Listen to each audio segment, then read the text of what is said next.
Une grève de chauffeurs de transport en commun est observée ce lundi dans les grandes artères de la ville-province de Kinshasa. Le président du bureau provisoire du Sénat, l'honorable sénateur Pascal Kindouelo, a présidé le week-end dernier une séance plénière portée essentiellement sur la lecture de l'arrêt de la Cour constitutionnelle, la mise en place de la commission ad hoc chargée de l'examen de conformité de candidature et la présentation du calendrier de l'élection du bureau définitif.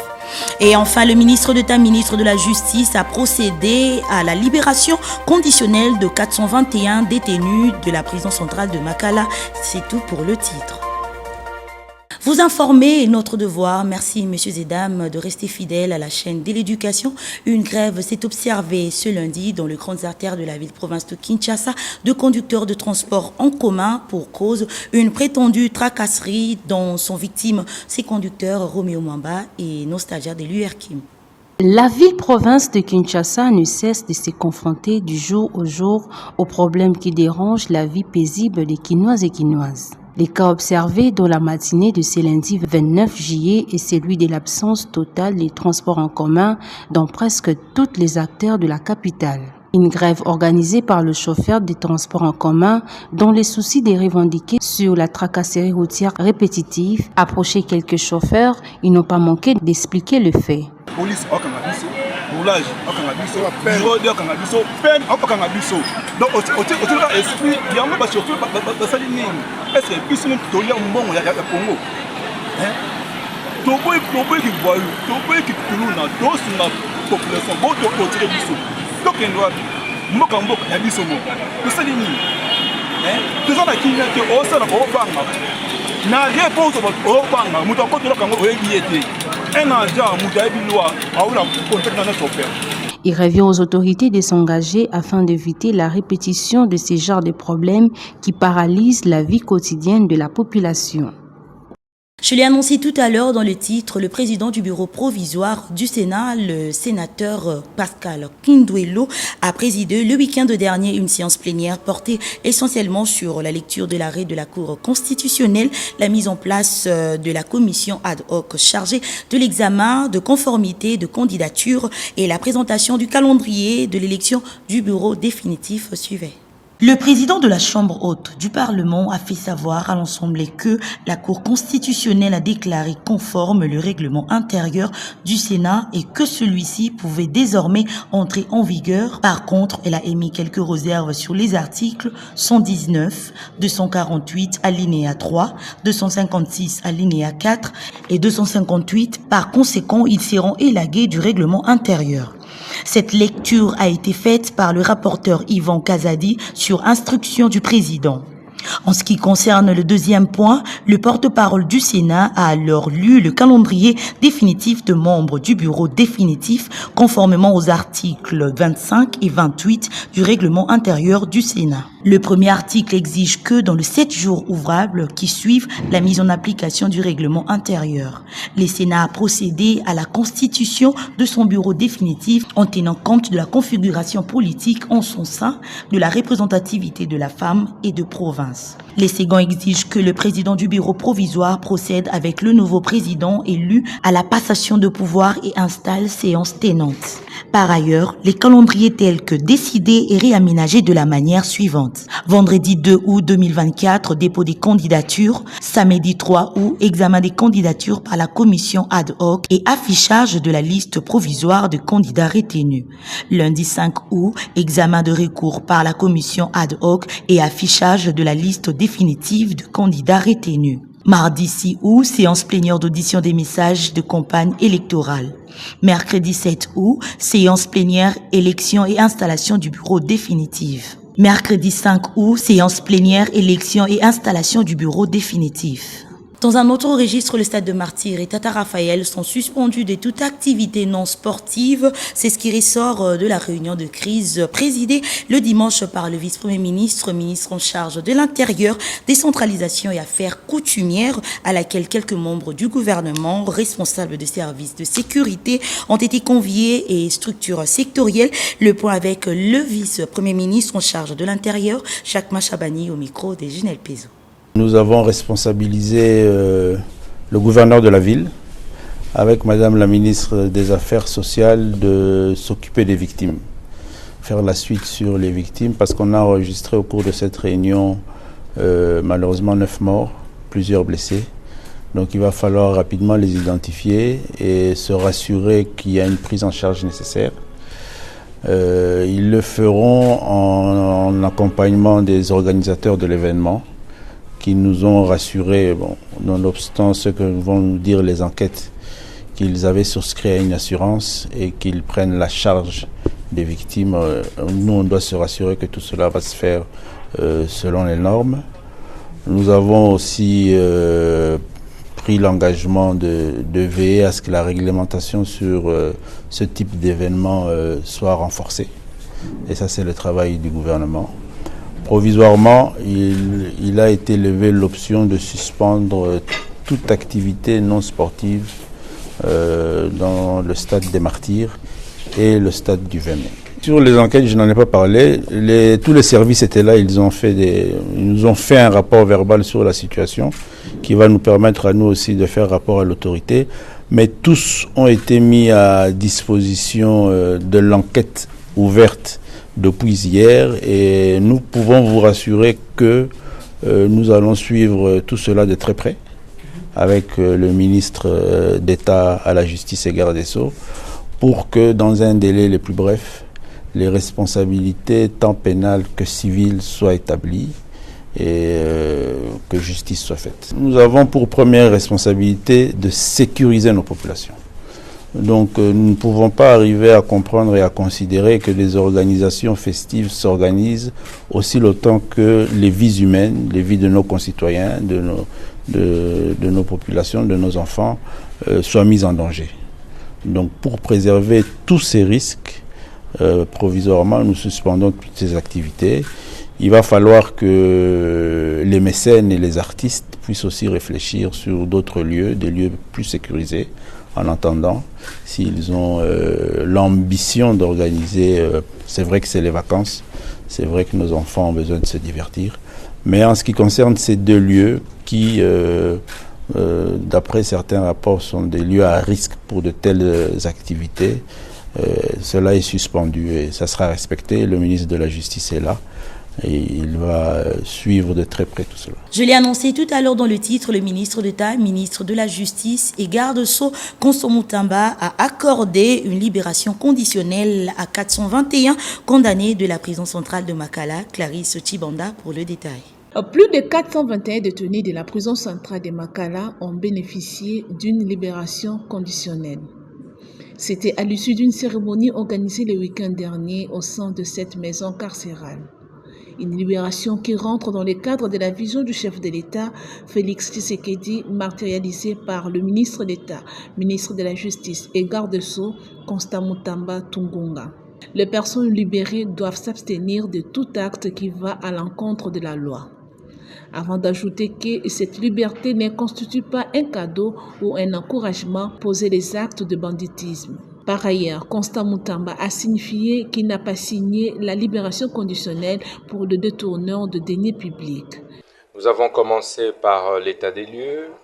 Nous sommes arrivés ici à la prison centrale de Makala le 3 juillet 2024. Nous avons fait un premier constat sur base duquel nous avions mis en place une grande commission de désengorgement et une sous-commission au niveau de la prison elle-même qui nous ont aidés à dégager une première liste des prisonniers éligibles à la libération conditionnelle conformément à la loi sur les régimes pénitentiaires. Nous avons donc signé un premier arrêté de libération conditionnelle des condamnés ayant répondu aux conditions de libération conditionnelle, mais également nous avons ordonné la libération de tous les prisonniers qui ont été incarcérés de manière irrégulière. Et chaque semaine, je signerai des arrêtés de libération conditionnelle, mais en même temps, je vais signer une circulaire pour que les magistrats de parquet ne transfèrent plus tous les prévenus à la prison de Makala. Donc il est possible que par des amendes transactionnelles, des cas de litige soient réglés à partir des cachots. Du côté des bénéficiaires, c'est un offre de soulagement. Ces derniers ont remercié le chef de l'État et le ministre d'État, ministre de la Justice et garde-sceaux, Constant Mutamba. Oui, na sepeli pona mokonzi mboka Kisekedi. Après na sepeli soupe na mokonzi Constant Mutamba. Na sepeli makandenge aye awa ndenga sali libération en tout cas to sepeli. To beteli maboko makasi. Sepeli pona libération oyo. Na mokonzi mboka na papa ministre. Asala kaboye kaka po bano bazana kata bazaya kokufa. Na mibali na biso bakangama awa ba innocent. Na remercier président Félix Moussa les osalema malamu. Moussa les osalema malamu penza na libération atindi ministre na biso aya ko libérer biso to nyokwami na nzela prison to nyokwami mingi pona bana na biso. Le ministre d'État de la Justice et garde-sceaux a exigé que les amendes soient payées à la banque pour plus de transparence. Tout à fait autre chose, le syndicat national de techniciens en développement rural et travailleurs du Congo, SINATEDERCO, en sigle, dirigé par le président Bienvenu Mulenda, a organisé un atelier de formation syndicale sous le thème « La capacité organisationnelle du syndicat » le week-end dernier au restaurant Source de Vie dans l'enceinte de centre pour handicapés dans la commune d'Elagombe à Gatmiezi pour les détails. C'était dans le but de renforcer les capacités de tous les participants afin de les aider à bien mener leurs activités syndicales sur terrain avec performance que le syndicat national des techniciens en développement rural et travailleurs du Congo, SINATEDERCO en sigle, a organisé une formation syndicale sous les thèmes « La capacité organisationnelle du syndicat avec comme matière, histoire du mouvement syndical, le syndicat et le défi de la militance syndicat de qualité ». Juste après, s'en est suivi les moments de remise des attestations des participants à tous ceux qui ont pris part à cette formation. Au sortir de ces assises, le président national Bienvenu Mulenda Yemba est revenu sur l'objectif de cette formation. Nous sommes retrouvés là avec les différents camarades que vous voyez là pour la formation syndicale. C'est pour le renforcement des capacités, pour la mise à niveau. Parce que vous savez, avec les différents changements et mutations qu'il y a encore dans notre société, il va falloir à ce que les nôtres qui sont plus actifs et sur terrain soient également outillés de manière à mener leurs activités, les activités syndicales de notre syndicat sur terrain avec performance, avec succès. C'est pour ça qu'il y a eu cette formation qui a été organisée. Là, nous sommes avec un noyau, ce sont des secrétaires nationaux. Ils sont permanents des différentes administrations. Là, je parle pratiquement de toute l'administration publique. Ceux qui sont là, ils viennent de toute l'administration publique et ils sont formés. Nous mettons la personne au centre de tout ce que nous faisons, tout en ayant l'esprit de décentraliser le pouvoir, de manière à permettre à ce qu'à chaque niveau du tout, à chaque niveau, que les différents responsables soient performants. Et aussi toujours avec l'esprit de rendre compte. Ça veut dire, moi en tant que secrétaire national, donc je travaille avec le comité de base et je dois rendre compte au bureau du secrétariat national. Moi en tant que secrétariat national, moi qui coordonne pratiquement toutes les autres activités en tant que bureau du secrétariat national, je dois rendre compte au comité exécutif national.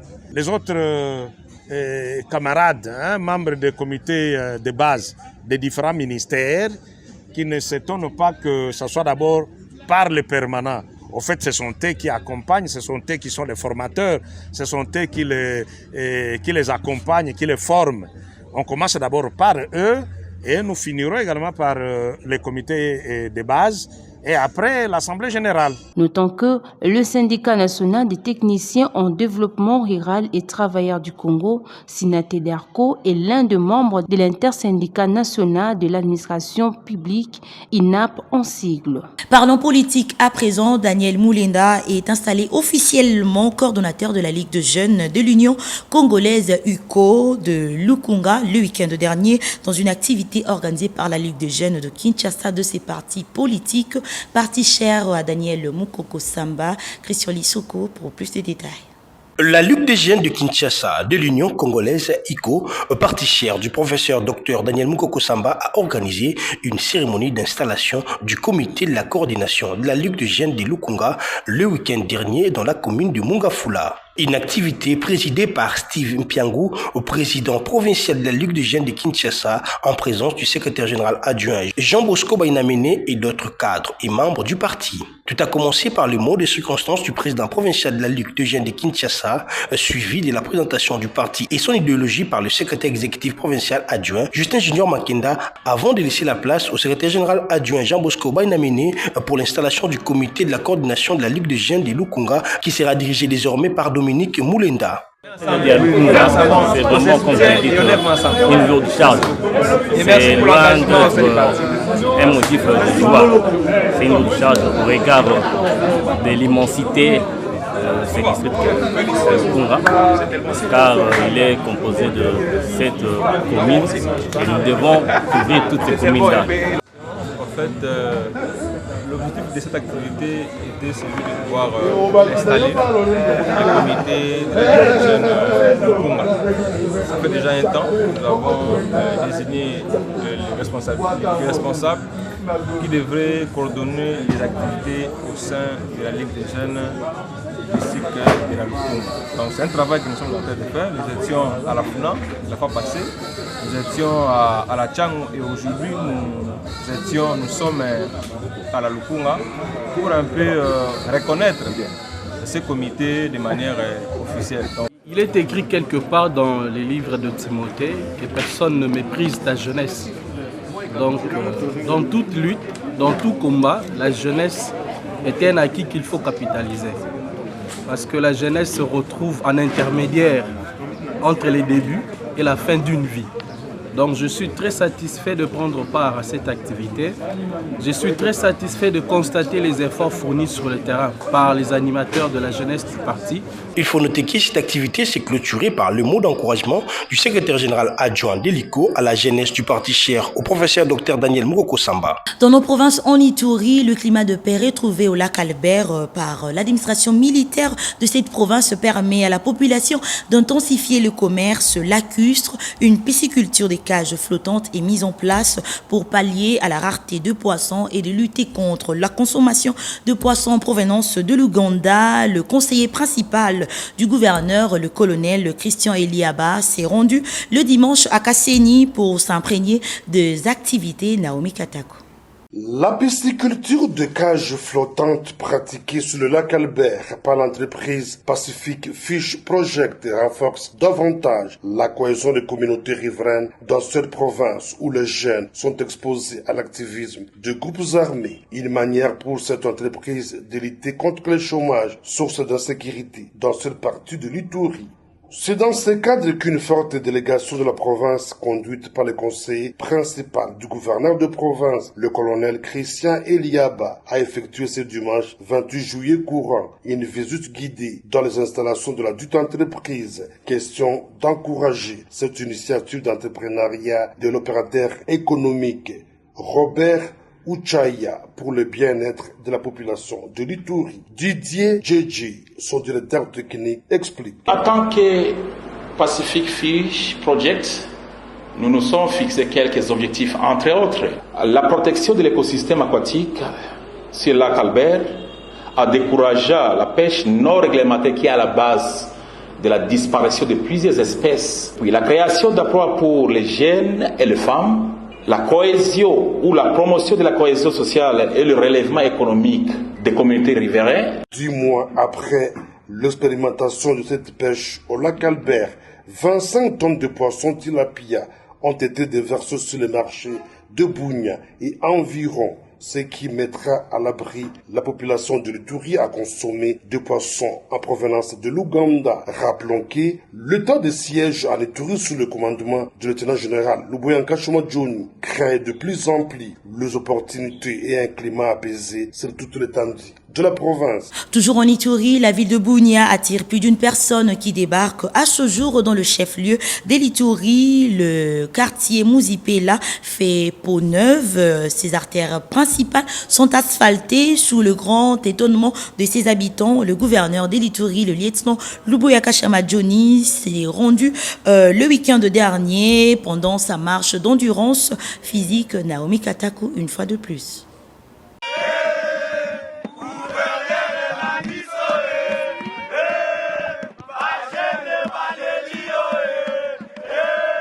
Le plan de développement imprimé par le gouverneur militaire de l'Ituri, le lieutenant-général Luboya Kashama Johnny, en ville de Bunia, atteint son paroxysme. Mouzipela, jadis un quartier répété chaud du chef-lieu de l'Ituri, est finalement bénéficiaire d'asphalte. Hier, un rêve, aujourd'hui, est une réalité. Pour se rendre compte de l'exécution de ces travaux effectués par l'entreprise Mogabaon, le numéro 1 de la province de l'Ituri a parcouru le tronçon compris Kapa, à passer par Bigo, ISP Bunia, Pont Lokorto, Lembabo, Sayo, jusqu'au Pont Muchanga, et c'est sous les ovations de la population durant son parcours.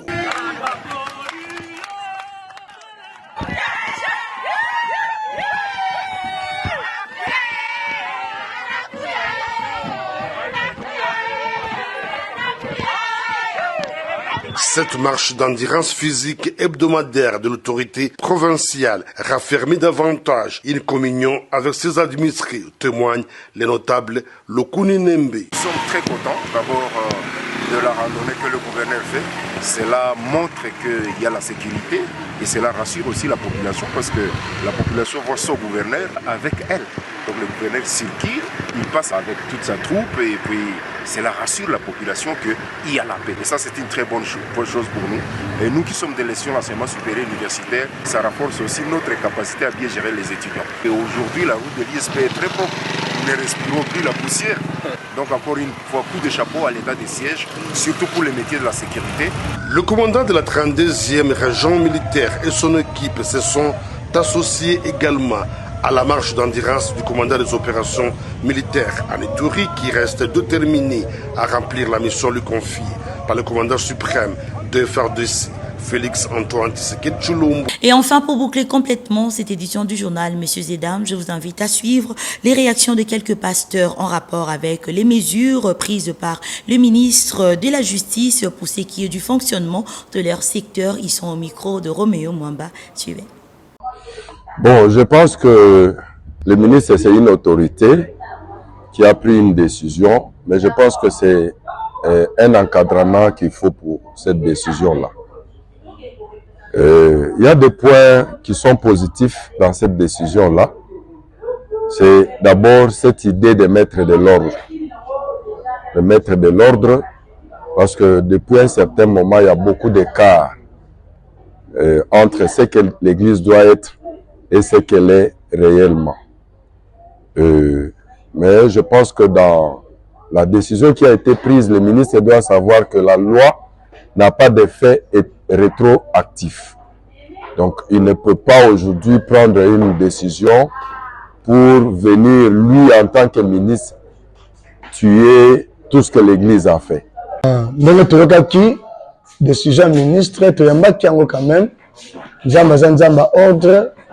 Mais namonaki na ba décision wana ezali ajango trop rapide vraiment parce que l'église na biso ya Congo toyebi eza l'église moko eza na nos pauvres toyena na ba document ba singi biso ba 700 et quelques dollars wana bon peut-être na l'église minene oyo toyebi mais na bongo ba église eza na ba moyen wana te ko senga ngo eza petit. Pote mbongo wana ebima en plus na délai nini bapesi biso un mois donc na un mois na comment mutu akoki ko s'organiser pour ete akokisa mbongo wana eza un peu difficile mpona biso tokosenga na ministre azonga kanisa lisusu nanu mpona ntina makambo etali badistance ya baeglise wana eza problème lisusu parce que eza na baeglise oyo esi batonga ya minene ezali me na tokosala nini mpona baeglise etongama. Vous avez compris que nous sommes arrivés à la fin de cette grande édition du journal, mais avant de nous quitter, suivez les rappels de principaux titres. Une grève de chauffeurs de transport en commun est observée ce lundi dans les grandes artères de la ville-province de Kinshasa.